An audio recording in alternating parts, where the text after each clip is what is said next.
uphill. Let's talk about love for a minute, family. For those of you who are or have been in a bad relationship, do you think that you deserve love despite all that you've been through? Because I know life has dealt you with a lot of unfavorable cards. And when you said that you weren't going to love again, you got weak and went right back into the game. You might have said that this love thing isn't for you. And maybe you've posted a meme or two on Facebook saying, if real men or women really still exist, because they surely, haven't found you. I can assure you that they do exist. Have you ever considered looking back at the past relationships you've had and decipher the characters of those people you were falling for? Like, where did that urge come from? And because of those traits, why did those relationships never last past a certain time that they normally do?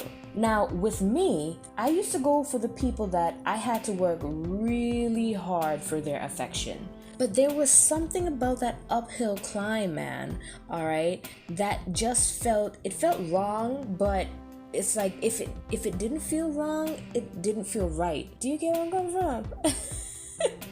I knew that it didn't feel right, but there was something about that pain that felt so familiar to me that I just lived with it. The thing about me and relationships, if you got me, you don't have to worry about nothing. Like no cheating, alright? If you need money, I got you, alright? If you're sick and need some soup and I was at work, I would say I wasn't feeling good and, ask my boss to leave work, because, you're my other half. If you're not feeling good, I'm not feeling good. Alright? To make sure that I get to you and get these things to you to make you feel better. Now, those people never had to worry about spending money on me because I was raised to be independent. And because they never show initiative to pay for things, I never thought it was something a man was supposed to do. When I went out on the first date with my husband, I brought more than enough money to not just cover my meal, but his as well. Plus bus money to go home. In the Caribbean, we call it Bex money. Alright, it's that secret reserve that we have just in case the date acts a fool and you got to leave and go home. Right. When it was time for us to pay for dinner, I reached for my purse and he said with a stern voice, but with a slick smile, "What are you doing?" Not how I said it, but, put a little bass on it. Alright, and I said, "I'm getting my half of the money out." So his facial expression changed and something I've never ever seen before came up. It was a mixture of sadness and irritation. He said, "I took you out. I'm paying." I thought he was playing, okay? So I still took the money out of my purse. He said in a deeper tone, "Diana, put the money away, girl." On the ride back, he was irritated, and this confused me even more because I have never seen someone so persistent to pay a bill ever, alright? We stopped somewhere so that we could talk, and that also surprised me because my ex would have just stopped talking to me for 3 days, and when he came back, it would have been like nothing ever happened. So when we parked, I was expecting shouting with all sorts of indecent languages because, that was what I was accustomed to hearing from both my stepfather and my ex. So I thought this guy would basically follow suit, but he started off so sweet and gentle. Fam, that caught me way off guard. Okay, I slightly looked around in the lightly street light lit car, say that 5 times fast, wondering if I was being pranked.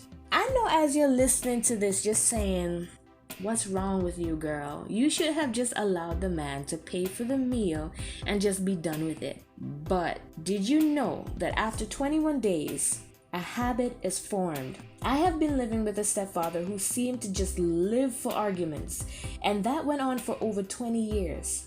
Okay? And because of that, I fell for a guy who basically behaved like my stepfather, which was the only male role model I ever had. And both of them didn't care, to spend money on me. So I felt like that was what I was worth. I felt like I was supposed to do like my mother did and cater to your man no matter the embarrassment.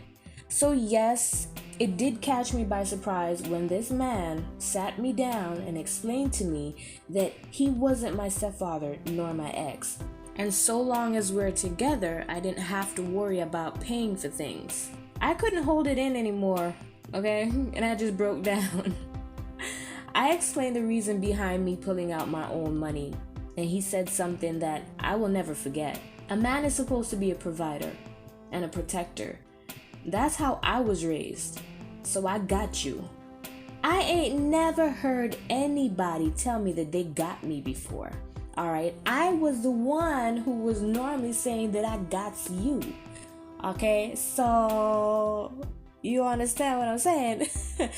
Listen, your heart and emotions may have gone through some stressful uphill climbs. You may have gotten or is currently getting your heart broken by someone you love.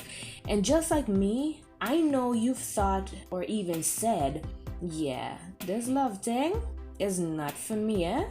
I'm closing down this heart shop. Love isn't worth the hurt that I'm currently feeling. But you need to know this. In the Bible, the Lord said that man, that also means woman, isn't supposed to be alone. A relationship is about two people working together to build up each other. So it shouldn't just be you loving that person. That love should be reciprocated, okay? You should also feel it. I remember after my ex, I said, yo, I give up on this love thing, boy. Okay? And after a few months, God brought my husband to me. After 8 years, God gave me the wish I asked for when I was 12. Now, let me take you down memory lane, okay? I was playing in a tree one day in my mom's yard, and I was trying to drown out the argument, all right, that I was hearing coming from the house. I got fed up, stopped mid-playing, and told God I don't want any husband that treats me like that. And if that is what I'm supposed to have, I'ma stay single and I'ma die single. God didn't forget me, and he won't forget you. He will send you your rib, okay? It took 8 years, but better late than never.